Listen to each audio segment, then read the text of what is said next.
Aloha and welcome to another edition of the Exercise of the Week. This week we're going to be taking a look at the ground push-up plus the knee cross-under. So we've done the ground push-up in a previous Exercise of the Week, so if you want the finer points of that, I encourage you to go back in the playlist of Exercise of the Week videos here on the YouTube channel and review that. We'll hit a few of those points, but for today what we're going to do is combine and build upon that exercise with an additional movement, the knee cross-under, that is going to additionally target your core. So we're getting a lot of upper body work out of this with the ground push-up, and a little more actually upper body work by virtue of having to hold yourself in position while doing this knee cross-under, okay?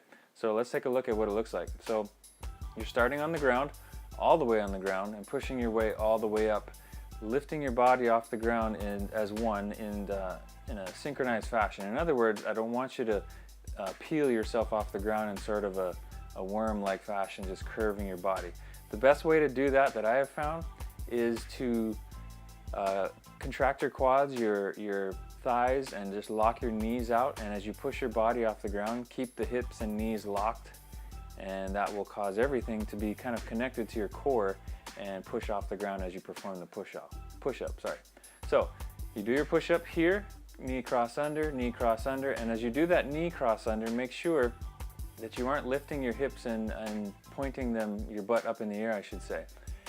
And just keep those knees close to the ground. A second ago you saw my knee kind of brush against my towel and kind of pushed it out of position. That's actually a good thing. That is a good indicator that your hips are where they should be, close to the ground, because your knees are close to the ground, right? Makes sense. So just keep that in mind. Also, as you bring your knee under, try to twist your hips, rotating them underneath you as far as you can, pointing that knee towards your opposite elbow. If you can point it outside of that opposite elbow, even better. And then the other thing is, as you are performing that knee cross-under motion, make sure that your shoulders and arms are strong. In other words, you're pushing your body away from the ground, engaging your shoulder blades against your rib cage, and just maintaining that really strong shoulder girdle position. We don't want the shoulders coming up towards the ears and having any sort of issues there, okay? Really important for shoulder strength. And that should go for any type of plank movement or plank-based exercise that we have. Okay, so what I did here was I did 10 reps, and what that is 10 push-ups followed by 1 knee cross-under to each side. You can try it and start it with that. If this is a really tough exercise for you, what you can do is start from your knees on the push-up part, which a lot of my clients have to do because they find this one really challenging for the upper body, even more so than regular push-ups because you're coming all the way from the ground. So if you have to start from your knees on the push-up part of it, that's fine. And then what you can do is once you're all the way up in push-up position, at the top of the push-up position, what you can do then is straighten your knees out, lift them off the ground, perform the knee cross-under part of it to each side, then bring your knees back down to the ground and repeat another push-up, okay? So that's one modification you can do for this. Again, this is an exercise where we're progressing from one exercise to another and then adding something onto it to make it even more challenging.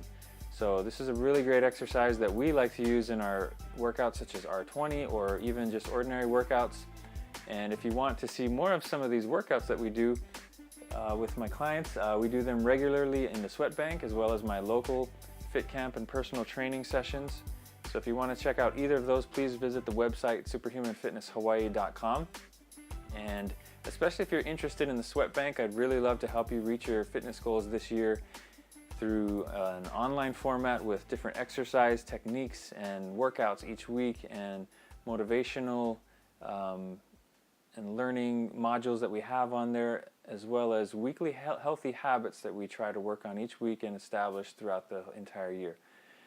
And so that's just a little bit of what we do on the sweat bank, and if it's something that sounds like it might help you, if you're already working out or if you're trying to get started and if you need a little push, it's a really affordable way to give yourself a little bit of help and push in the right direction. Okay guys, so that's our exercise of the week for this week, and come back soon for another one. Please subscribe to the newsletter also on the website to get these emailed directly to you. And I'll see you soon for the next one. Aloha.